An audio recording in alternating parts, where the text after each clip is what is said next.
वैसे आधा दोष विदेश मंत्रालय पर डालने के बाद चिदंबरम ने यह भी कहा कि अमेरिका के दबाव को लेकर तत्कालीन मनमोहन सिंह की सरकार ने दूसरे महत्वपूर्ण लोगों से भी चर्चा की थी। अब सवाल यह है कि कौन हो सकते हैं ये महत्वपूर्ण लोग? Of course, who else than remote controller Sonia Gandhi herself? क्योंकि 2019 में एक इंटरव्यू के दौरान मनमोहन सिंह ने यह खुद स्वीकार किया था कि 26/11 मुंबई हमलों के बाद यूपीए सरकार ने पाकिस्तान पर सैन्य कार्रवाई पर विचार किया था, लेकिन उनकी कैबिनेट ने इस बात से इनकार किया और साथ ही अंतर्राष्ट्रीय हालात भारत के पक्ष में देखकर कूटनीतिक दबाव और वैश्विक मंचों पर पाकिस्तान को अलग थलग करने का रास्ता चुना। देखिए, सोनिया गांधी के इशारों पर चलने वाले तत्कालीन प्रधानमंत्री मनमोहन सिंह को कैसे कांग्रेस के हाईकमांड ने अपने निजी फैसलों के लिए इस्तेमाल किया, और निजी इतने कि ये अपने देश को ही अमेरिका की दहलीज पर बिकाऊ रखा है। और जो अपने देश की रक्षा के लिए दूसरे देश से अनुमति मांगता है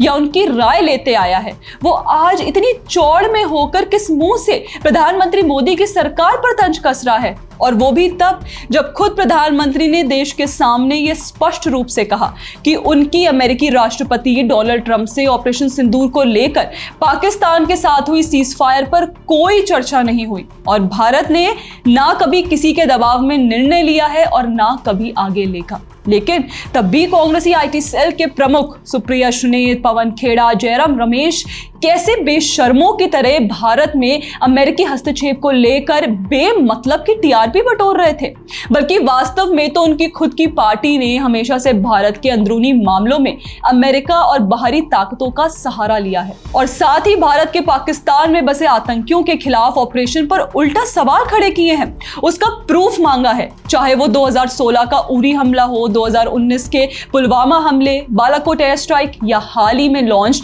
ऑपरेशन सिंदूर। देखिए, फर्क साफ है दोस्तों। कांग्रेस के लिए भारत की संप्रभुता विदेशी ताकतों के दबाव से बड़ी नहीं थी, वहीं मोदी सरकार के लिए भारत की सुरक्षा सबसे ऊपर है, चाहे दुनिया कुछ भी कहे।